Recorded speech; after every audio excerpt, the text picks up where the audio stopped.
SVG's Jason Dachman here with another episode of SVG Sports Tech On Demand, and I'm joined by Al Nuñez, SVP of Sales for Americas and EMEA. Al, thank you so much for taking the time to join us. I really appreciate it. First and foremost, everybody safe and healthy in your household, and where are you calling us from right now? So thank you very much, Jason. Yes, my pleasure to be here. I'm calling from progressively post-pandemic opened Georgia in Atlanta, but personally, my family and I are taking it very conservative.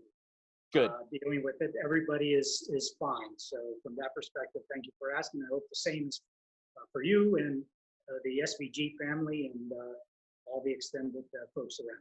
Yep, we're all hanging in, and glad to hear you're being better safe than sorry. So, So look, we all know there is no, at least physical NAB show this year. We're not in Vegas, but that doesn't mean that the news cycle stops, that the product innovation cycle stops, and I'm sure that's true for MediaLinks. So give us an idea. What are some updates, some new things coming out of MediaLinks that you would have shared in Vegas, but you can share with us virtually here? Fantastic, my pleasure. So as most of the audience would know, we are very heavily involved in media over IP for very robust networks and highly resilient requirements for delivery.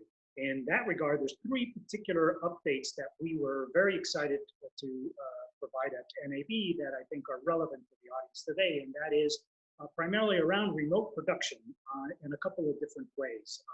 We were announcing and are still planning to launch our new 100 gig capability for the well-known MD8000 product line. We're seeing a lot of requirement for enhanced and expanded data capability at venues and in the networks. And so in that regard, we were announcing that particular expansion, along with, as we know, there's a lot of remote production in general occurring even before now in the current situation. So the integral frame sync that goes along with that so that we can accommodate all the wild feeds that are in the world and that folks are trying to make use of in that particular scenario.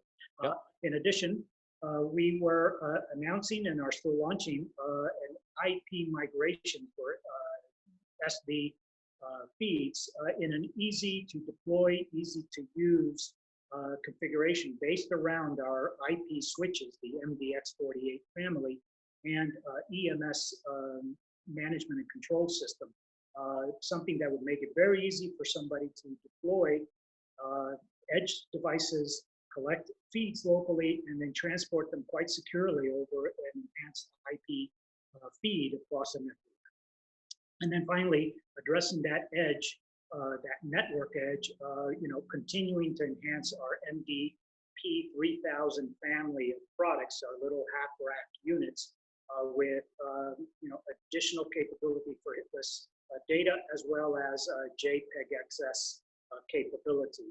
We're seeing a lot of interest in that, and definitely that was going to be a good chunk of what we were going to talk about at NAB. We still see as relevant to the marketplace. Yeah, absolutely. And more so now than ever. I mean, I think a lot of the trends that you talked about, moving towards remote production, shifting towards IP, moving your way towards the edge, are just accelerated now with the situation that's happening. And while obviously it's terrible, we are seeing new workflows come out of this and new technological demands come out of this. So how does MediaLinks kind of figure into that scenario? How are you working with customers to enable some of those remote workflows as we try to get our way through this?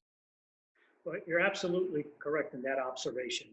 Sports is one of the largest and most important marketplaces around. And it definitely is an area where there's a lot of discussion about how is sports going to be played and broadcast going forward.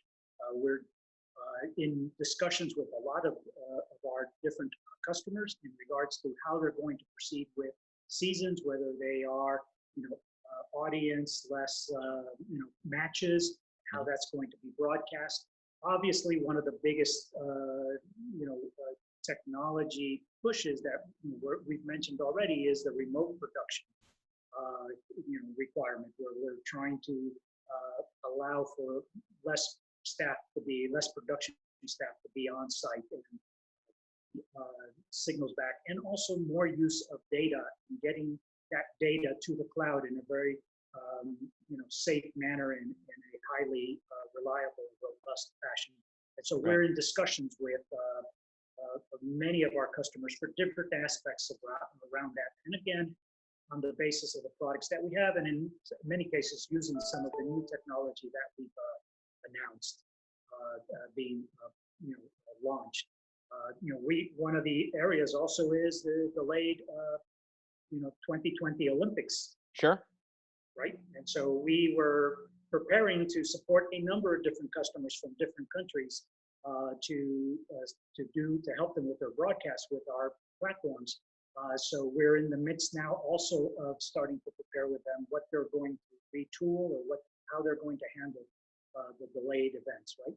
Right. Yeah, absolutely. And I'm, not asking for a crystal ball from you, Al, or anything like that, but I think we know that when things come back, live sports production and production in general is going to look very different. And that's going to put most likely a lot more people off site, which is going to increase connectivity demands, bandwidth demands, those types of things. So, how do you think this is going to play out once we get to the other side of this? Again, not asking for a crystal ball, but I'm sure that you anticipate bandwidth needs to go up, and how can you guys play a role in that? So definitely, that's a very valid observation, right? So yes, much more data. I think going forward, we'll just see an increase in the amount of data and the amount of cloud processing that's going to be part of all production workflows. And from our perspective, allowing for an integral 100 gig capability from venue to backhaul, and to make sure that all happens in very resilient and robust, hitless switching, forward error correction, just to ensure that it's very safe and protected is a key component to that, as well as ensuring that there is a plug and play capability, because we're probably going to see a lot more flexibility. We see a big push and I think others are seeing the same, into more regional, local sports, and ensuring that content is easier to produce and more readily available as audiences are interested in that. Yep, especially absolutely. if they're all at home. Right. Yeah, I think we all know it's going to be different, and we'll be working together to figure out how to make sure people still get their sports and get their live content. So, Al, thanks so much for joining us today. Really, really appreciate it. And my best to the entire Media Links team, and stay safe and stay healthy. Thank you. Same to you and everybody that is listening in. All the best. Stay safe, and we'll talk to you soon. Next time there's a trade show. Great. Thanks. For more episodes of SVG Sports Tech On Demand, stay tuned to sportsvideo.org and the SVG YouTube channel.